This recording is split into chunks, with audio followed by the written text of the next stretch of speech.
요즘 사후처리 보고 있죠. 네. 사후처리 낙찰 받고 나서 해야 되는 거 잔금 내야 되는데 잔금은 이제 낙찰 받고 한 45일 납부를 하면 되고요. 대출을 받아서 냈죠. 그래서 대출 받은 걸 간단히 좀 알아가지고 취득세도 납부를 해야 되고. 이제 제일 중요한 게 하나 남았죠. 사는 사람이 있으면 내보내야 되잖아요. 내보내야 되는데 내가 잔금도 납부했어. 그건 이제 법률상 소유자죠. 등기는 아직 안 돼도. 그럼 소유자를 하더라도 내 마음대로 내 집이니까 너 나가 이렇게 할 수 없잖아요. 그래서 자진해서 나가지 않는 한 내가 자료 몰려왔다가 막 함부로 해서는 안 되죠. 그래서 명도하는 방법 공부를 해보겠습니다. 낙찰을 받고 나서 이제 당면하는 일인데 경험해보신 분, 이거 한번 해보신 분 계세요? 명도? 계세요? 저는 처음에 명도를 할 때가 언제냐면 회사 다닐 때 제가 법무팀에 있었거든요. 그래서 제가 하면서 했던 게 제일 어떻게 내가 갔는데 저걸 했어. 부동산을 매각을 하게 됐어. 그것도 이제 어디 거냐면 빌딩을 매각을 했어요. 명동에 있는 빌딩 그거 있어요. 그 2002년도에 명동 빌딩을 매각을 했는데 800억 매각을 했어요. 그때 그 매각을 했는데 명도 조건으로 매각을 한 거야. 명도를 해줘야 되는데 우리가 팔았으니까 법인에서 우리가 명도를 해줘야 되니까 실무자가 누구예요? 일하는 사람 내가 해야 되거든. 한 사람씩 다 협의해서 명도 내보내고 안 되는 사람들도 있거든요. 안 되는 애들은 어떻게 법을 해야 되잖아요. 기본적으로 내용 증명 한번 보내고 우리가 매각이 됐으니까 이래 해서 종료를 합니다. 비워주십시오. 명도 소송을 하죠. 안 나가면 명도 소송을 하는데 이 소송은 해보셨으면 아시겠지만 뭐 기본은 6개월 이상이야. 그래서 한 번 걸리면 엄청 오래 걸려. 그리고 내가 승소를 해서 이겼다 하더라도 걔 내보내려면 또 다른 사람을 바꿔놓잖아요. 점유를 바꿔놓잖아. 그럼 그 사람 상대로 또 명도 소송을 해야 돼. 근데 A라는 사람을 상대로도 명도 소송을 해서 판결 받아서 강제 집행을 하려고 해. 집달관 데리고서. 근데 얘가 B라는 애한테 넘겨버렸어. 집행이 안 돼요. 그래서 해야 되는 게 제일 먼저는 점유 이전 금지 가처분이라는 거예요. 명도 소송 하기 전에. 얘가 나중에 점유를 딴 사람한테 넘기더라도 내가 집행을 할 수가 있어요. 이제 서울중앙지검법으로 했으니까 20년 전이에요. 20년 전. 가처분도 집행해요. 집행하는데 걔를 직접 가갖고 집행관랑 같이 가. 그래갖고 이제 처분하지 말라고 잘 보내서 딱 붙여 이렇게 딱 붙여. 그래놓고 이거 띄면 당신들 그 형 처벌받는다고 딱 그래요. 알았다 그래. 그래서 나중에 집행을 딱 나가면 다 띄워버려. 어떤 형식적인 거니까. 그리고 나서 나중에 집행을 했는데 실제로 명도소송은 많이 했지만 집행으로 간 거는 거의 없었어요. 왜냐면 뻔하거든. 집행으로 가면 자기들은 100% 지고 또 비워줘야 되고 손해잖아요. 그래서 합의를 해서 다 이사를 했는데 그래서 왜 이 얘기를 하냐면 명도를 사실 그걸로 배웠어요. 다양한 사람도 있었는데 우리가 나이트장이 하나 있었거든요. 스카이 21이라고. 걔네들은 얼굴 자체가 이렇게 깍두기예요 다. 그리고 팔도 이거 분신되고 뭐야 이거 법으로 한다 그러면 괜히 주먹을 한 대 맞으면 패거든. 그래서 그 사람들 비율을 잘 맞춰줘야 돼요. 제일 중요한 거는 뭐겠어요? 걔들이 필요한 기간, 일단 2, 3일 요거거든. 그래서 뭐 힘은 힘이고 법은 법이 강해야 저기 이기니까 상황 설명을 잘 하고 상대방의 인지가 필요한 걸 뭔지를 알고 우리가 요구하는 것들도 이해가 되면 서로 대화를 되는 거니까 결국은 가봐야 지니까. 그래서 대화를 하는데 처음에는 여러분들도 이제 경험이 없으시지만 내보낸다는 게 상당히 이게 떨려요. 문신 있는 애들 있잖아요. 걔네들은 안 보지만 다리가 떨려요. 얘기할 때. 그게 사실 우리가 현실이거든. 근데 그게 한두 번 하다 보면은 이런 거구나 이렇게 하는데 안 해보면 이제 그게 걱정이 되고 두려운 것들이에요. 근데 우리가 경매를 할 때는 그런 일은 없어. 거의 다 일반이 평범한 사람들이에요. 평범한 사람들 하는 거고. 저도 경매하면서 깍두기를 하나 부딪힌 적은 있었어요. 인천에 있는 빌라를 하나 낙찰 받고 나서 임차인이 이름은 여자인데 남자가 들어있는 거야. 어디 문을 따는 여기 낙찰받은 사람인데요. 그랬더니 문을 딱 열고 들어와. 그러더니 무통을 벗고 있어요. 무통을 벗고 있는데 문신을 완전히 이렇게 하고. 그래갖고 뭐야 이거? 뭔데? 그러는 거예요. 아 여기 낙찰받은 사람인데 그랬더니 그런데 이거 좀 이사하는 것도 얘기도 해야 될 것 같고 그래서 얘기차 왔습니다. 잠깐 들어오래요. 들어가기 싫어요. 들어갈까 말까 하다가 들어갔죠. 들어갔더니 담배 피네. 아니 담배를 안 핍니다. 이러고 문신을 이러고 담배를 이거 피더라고. 뭐 이거 오래 있지는 않을 텐데 이사비를 얼마 줄 거냐고. 그거죠 협의가. 이사비는 사실 줄 의무는 없는데 뭐 협조해서 빨리 비워주신다면 이사비는 소정이 생각을 하겠습니다. 제가 지금까지는 이사비는 100만 원 이상은 준 적은 없는데요. 그리고 저도 이거를 저 혼자만의 함이 아니라서 같이 또 의논을 해야 됩니다. 같이 투자하시는 분이 있어서 얘기를 해야 됩니다. 그러면 한번 의논해서 달라고 해갖고 좋게 얘기해갖고 하여튼 뭐 100만 원 주고 협의해서 내보냈어요. 그런 것들을 한두 번 이제 만나보다 보면요 요령이 생겨요. 내가 이렇게 해야 되겠다는 이제 자신감이 생기고 그렇습니다. 명도 방법은요 두 가지예요. 첫째는 합의고 둘째가 강제집행입니다. 낙찰을 받은 사람은 법의 보호를 받아요. 법은 우리 군대도 동원할 수가 있어요. 강제집행은 막강한 우리 보호를 받기 때문에 사실 칼자루는 내가 갖고 있는 거예요. 명도를 당근과 채찍으로 비유를 하죠. 당근하고 채찍. 자, 당근이라는 건 한마디로 이제 그 이사비용이죠. 뭔가 줘야지 상대방이 거기에 대해서 응해줄 수 있는 그런 게 필요한 거고. 또 그게 당근으로 말이 안 들으면 채찍이 필요한데 채찍은 한마디로 강제집행을 의미합니다. 그래서 합의하는 게 좋겠어요? 아니면 강제집행하는 게 좋겠어요? 합의하는 게 좋죠. 강제집행을 하면 서로가 손해죠. 명도 원칙이 있어요. 협의를 원칙으로 하되 강제집행을 병행합니다. 네, 합의를 하는데 합의가 됐다고 해서 기다리면 안 되고요. 합의는 하시고 강제집행은 같이 하시는 거예요. 합의는 됐다 하더라도 집행은 집행대로 간다. 합의가 되면 집행은 취소를 하면 되니까. 만약에 이 인도명령 안 하고요. 이 사람이 합의를 해가지고 나가겠대. 한 두 달 달래. 돈도 없고 돈 나올 때가 있어도 그때 되면 이사 좀 해갖고 그럴 테니까. 기다려줬어. 근데 또 돈이 못 나와갖고 이사가 못 가겠대. 그래서 이래저래 기다려주다가 시간이 한 6개월이 가버렸어요. 그래서 집행을 하려고 그래. 그 집행이 안 돼. 6개월이 지나면요. 인도명령을 할 수가 없어요. 자, 명도 유형을 보면요. 내가 낙찰받은 물건이 세입자가 사는 경우가 있고 소유자가 사는 경우가 있을 수 있겠죠. 세입자가 산다고 할 때요. 이 세입자가 보증금을 전액 받는 세입자가 있을 수 있고 보증금을 일부 받는 사람이 있을 수가 있겠죠. 보증금을 전혀 못 받는 사람도 있겠죠. 이렇게 했을 때 사람에 따라서 대응하는 게 좀 다를 수가 있어요. 그러면 일단 여러분들 생각할 때 소유자 명도가 어려울 것 같아요? 세입자 명도가 어려울 것 같아요? 세입자요? 네. 그 대부분들이 세입자 명도가 더 어려울 거라고 생각을 하시더라고요. 왜냐면 이제 보증금을 못 받을까봐. 근데 보증금을 다 받는 사람 있죠. 그러면은 전혀 뭐 손해볼 게 없잖아요.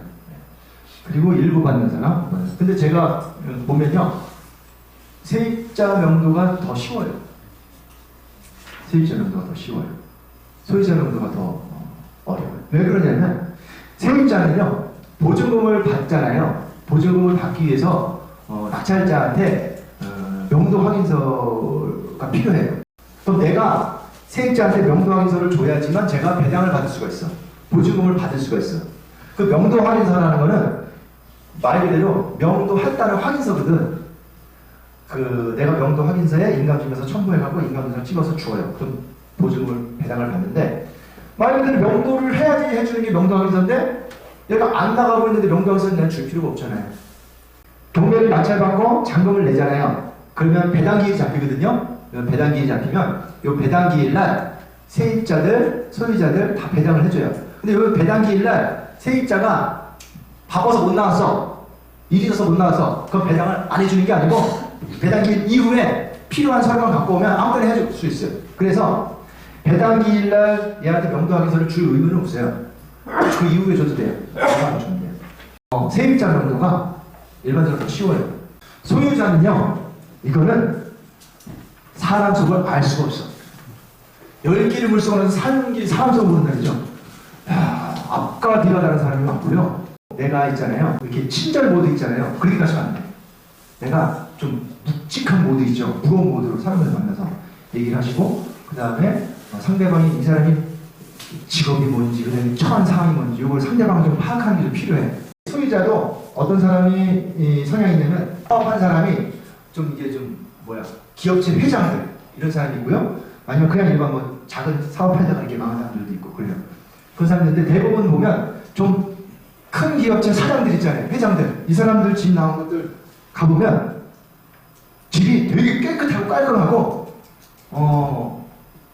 스마트해요. 뭔 말이냐면 이사비용 그런 거 요구하지도 않아. 깔끔해. 그냥 지저분하게 안 해. 시간 어떻게 더 한다, 이사비용 더 달라 이런 말 안 하더라고.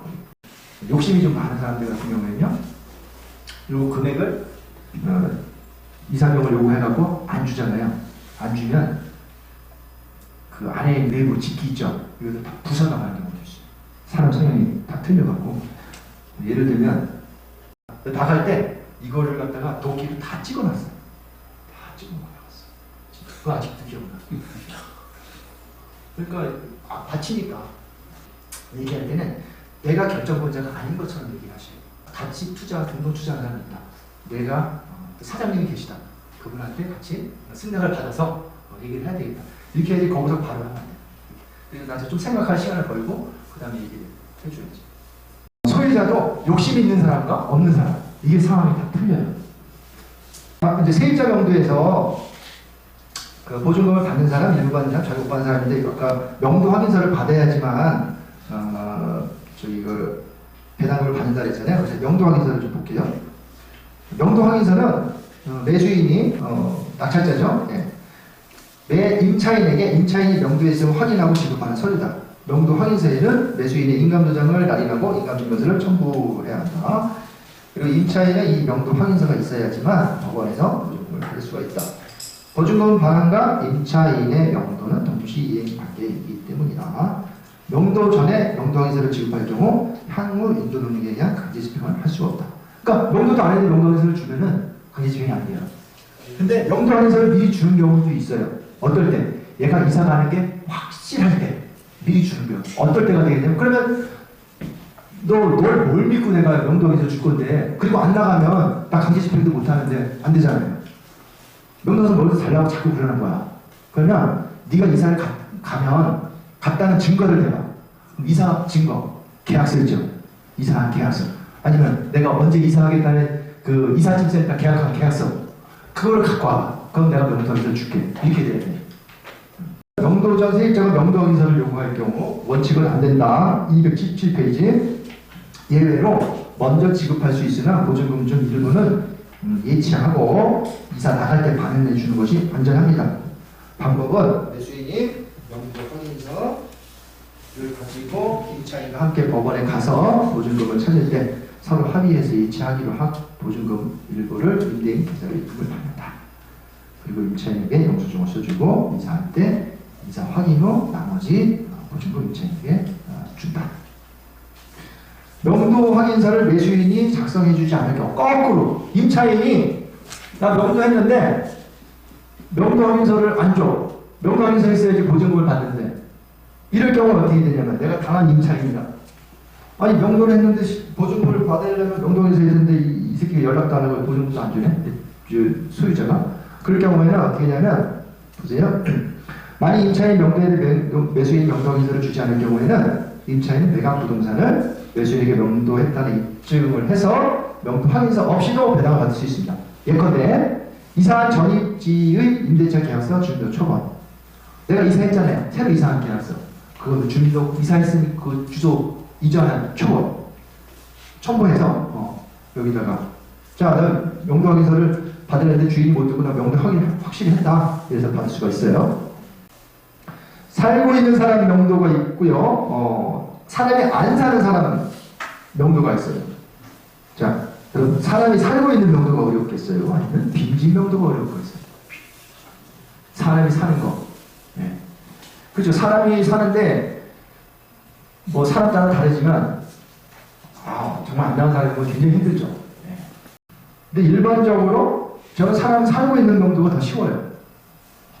대화를 하니까 대화가 되면. 근데 빈집은 대화를 할 수가 없어. 대화를 할 수가 없어요. 어떻게 되면 무조건 법으로 해야 돼. 법으로 가서 끄집어내고 시간이 엄청 걸려요. 또 빈집 명도가. 근데 문제가 또 다양한 변수가 있어. 갔는데 뭐가 붙어있어 막 압류장치. 거기 동생이 그것도 압류 그것도 못해. 빈집 같은 경우에는 다양한 변수가 있는데 자 일단 빈집인지 아닌지는 그걸 어떻게 알 수 있을까요? 이제 소문을 들었거나 내가 평소에 갔을 때 우리 보면은 우편물이 엄청 쌓이고 계란기도 안 들어가고 가 잡았잖아. 빈집 명도 일단 법적 절차에 의해서 진행해야 돼요. 낙찰을 받고 잔금을 냈죠. 잔금을 내면 인도명령을 신청을 해. 인도명령을 신청을 하면 인도명령 결정문이 와요.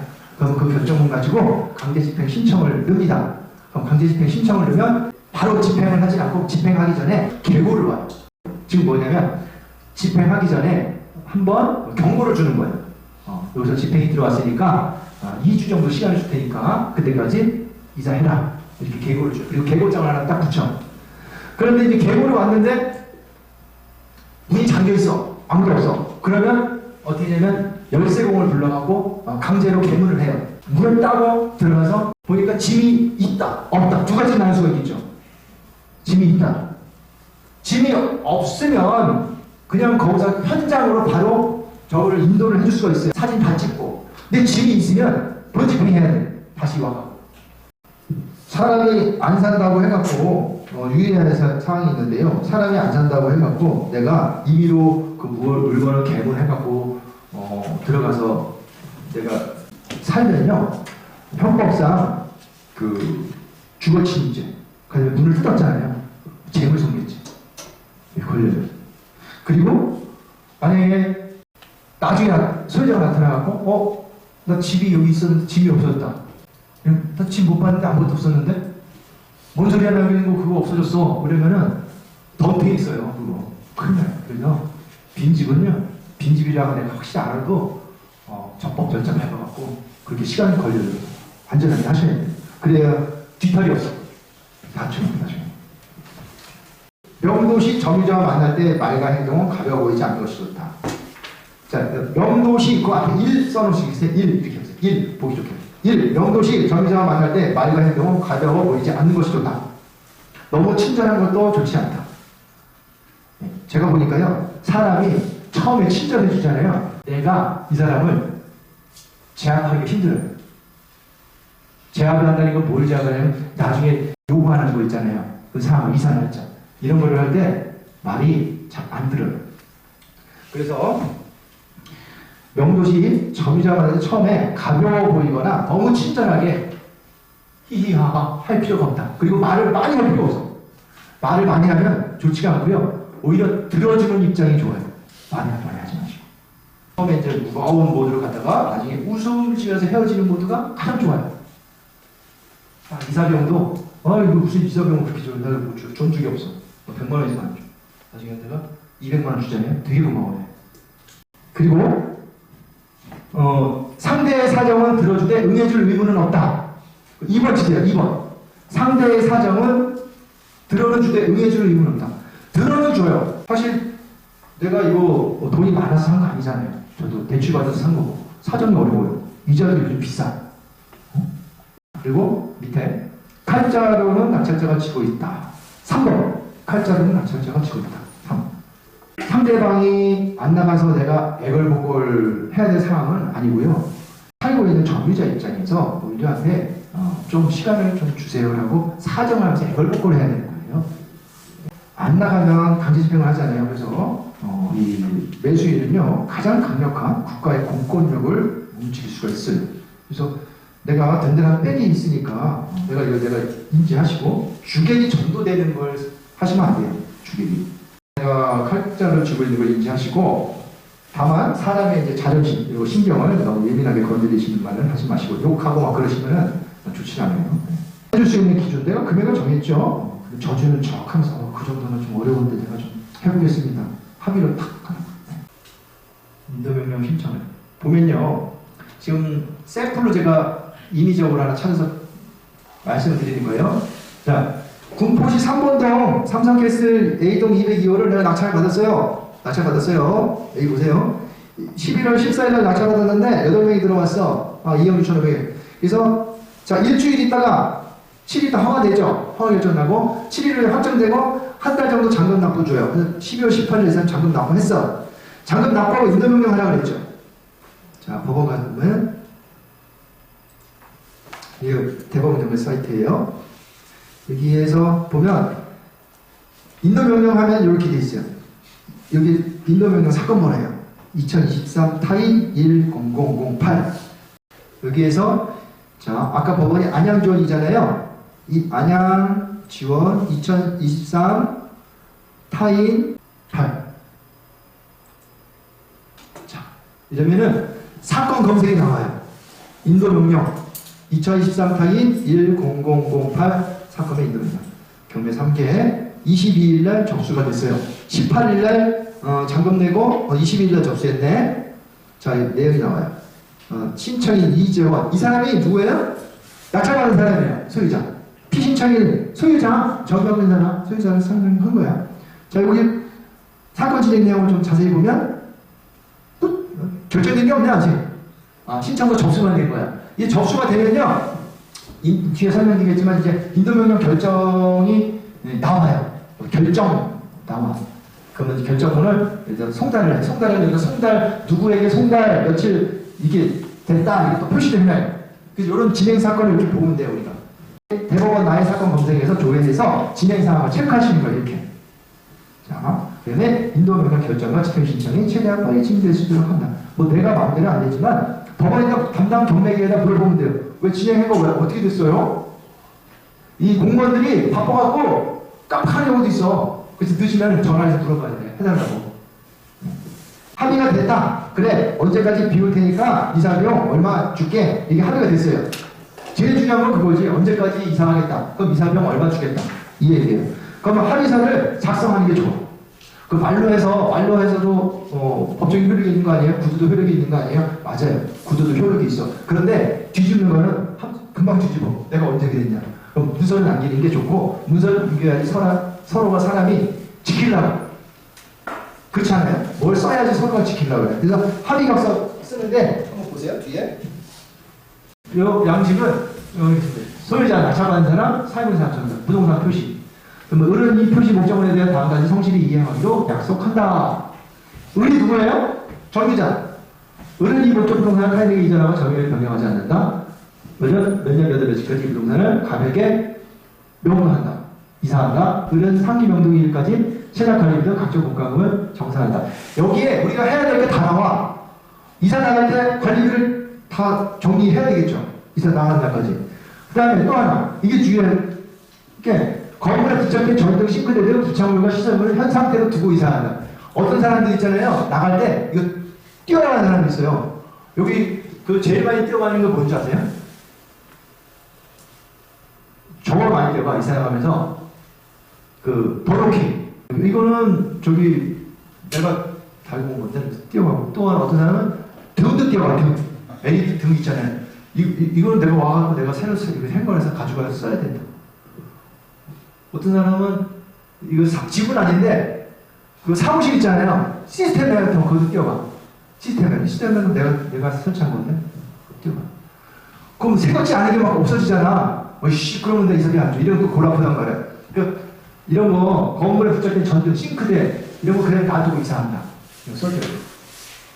그리고 이사할 때 깨끗이 정리하고 잔여물이 없도록 한다.